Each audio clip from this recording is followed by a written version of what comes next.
안녕하십니까? 저는 박유선 목사입니다. 저는 여러분들과 예수님이 울지 말라고 위로하신 예루살렘의 딸들은 도대체 누구인지 여러분들과 나눠보고자 합니다. 예수님의 십자가 사건은 복음서 전체를 통틀어서 가장 인상 깊은 장면입니다. 예수님은 십자가를 지는 고통과 곧 닥칠 죽음을 앞둔 상황에서도 무리를 향하여서 이렇게 말씀하십니다. 예루살렘의 딸들아, 나를 위하여 울지 말고 너희와 너희 자녀를 위하여 울라. 그런데 여기에 조금은 알쏭달쏭한 표현이 등장합니다. 예수님은 울면서 자신을 따라오는 사람들에게 예루살렘의 딸들아 라고 부르셨습니다. 예수님을 따르던 무리들 중에는요, 남자들도 있었습니다. 그런데 왜 굳이 예수님은 예루살렘의 딸들아 라고 부르셨을까요? 여자가 남자보다 압도적으로 많았기 때문에 예수님께서 이렇게 부르셨던 것일까요? 예수님이 북쪽 갈릴리 지방에서 십자가를 지기 위해 예루살렘을 향해 내려오실 때 육신의 어머니인 마리아를 비롯하여서 많은 갈릴리 출신의 여인들이 그 뒤를 따랐습니다. 그렇다면 예수님이 말씀하신 예루살렘의 딸들은 갈릴리에서부터 함께 내려온 일단의 이 여자들을 가리키는 것일까요? 하지만 예루살렘의 딸들은 이들을 가리키는 말도 아닙니다. 만약 그랬다면 예루살렘의 딸들아 라고 말하는 것이 아닌 갈릴리의 딸들아 라고 부르는 것이 마땅하기 때문이죠.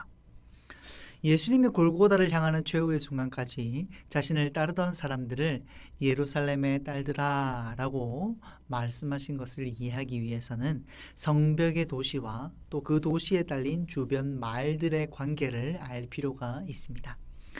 성경시대의 마을은 성벽으로 둘러싸인 도시와 그 주변에 불규칙적으로 늘어선 마을들로 구성되어 있었습니다. 성벽으로 둘러싸인 도시를 히브리어로 이르라고 하고 그 주변의 마을들, 즉 성벽 바깥에 불규칙하게 늘어선 마을들을 크파르라고 합니다. 중앙에 있는 성벽 도시를 모체로 해서 주변의 마을들은 정치적, 군사적, 경제적 공동체로 묶인 하나의 마을을 형성하였습니다. 현대 히브리어에서 이르는 도시로 크파르는 시골 마을로 번역되고 있지만 오늘날 우리들이 생각하는 도시나 시골 마을과는 그 의미가 조금은 다릅니다. 성벽으로 둘러싸인 중앙의 도시와 그 주변에 불규칙하게 늘어선 성벽이 없는 시골 마을들과의 관계는 어머니와 또 딸의 관계와 같았습니다. 그런 의미에서 중앙 성벽의 도시는 마더시티라고 불렀는데 어머니로서 주변에 늘어선 시골 마을들, 즉 딸들을 돌보는 역할을 중앙에 있는 그런 성벽 도시가 감당했습니다.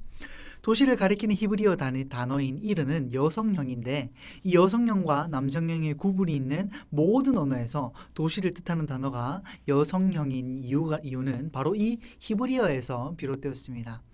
당시 도시의 기준은 인구수가 아니라 성벽으로 둘러싸여 있는가 없는가에 달려 있었기 때문입니다. 마더시티를 어머니라고 할 때 그 성벽은 마치 어머니의 치마와도 같았고 또 그 주변에 늘어선 시골 마을들은 엄마의 치마폭에 의존하는 딸과도 같았습니다. 중앙의 성벽 도시인 마더시티에는 전체 주민의 10%에 해당하는 엘리트 계층만이 살았습니다. 성 안에 살았던 엘리트들은 성주와 성주를 지키는 호위대, 또 성에 막대한 세금을 내는 부자 상인들, 성을 지키는 군사들, 또 성의 안위에 축복을 주는 제사장 그룹들이 이 10% 안에 속했습니다. 그리고 90%에 해당하는 대다수의 가난한 사람들은 마더시티의 딸들로 불리는 성벽에서 살았던 것이죠. 이처럼 딸이라는 단어 앞에 사람이 나오면 글자 그대로 그 사람의 딸을 가리키지만 딸이라는 단어 앞에 도시 이름이 나오면 그 도시의 보호를 받는 주변의 가난한 사람들을 의미한다라고 볼 수 있겠습니다. 예수님이 십자가를 지고 골고다 언덕을 향해 가실 때 울고 있는 무리에게 말씀하신 예루살렘의 딸들아 라는 표현도 같은 개념에서 이해할 수 있는 것이죠. 예수님이 십자가에 못 박히신 골고다 언덕은 예루살렘 성 밖에 있었습니다. 또 예수님은 빌라도에게 십자가 양을 언도받고 십자가를 지고 골고다 언덕을 향하는 고난의 길을 걸으셨습니다. 예수님은 아마도 예루살렘 성 밖으로 나오자마자 자신의 임박한 죽음을 슬퍼하며 울고 있는 사람들에게 이렇게 말씀하신 것입니다. 예루살렘의 딸들아 라고 말이죠.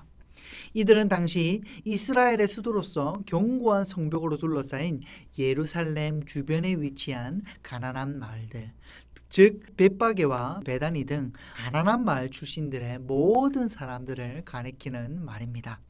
예수님은 자신의 죽음을 슬퍼하는 이들을 향하여서 나를 위하여서 울지 말고 너희와 너희 자녀를 위하여서 울라 라고 말씀하셨습니다.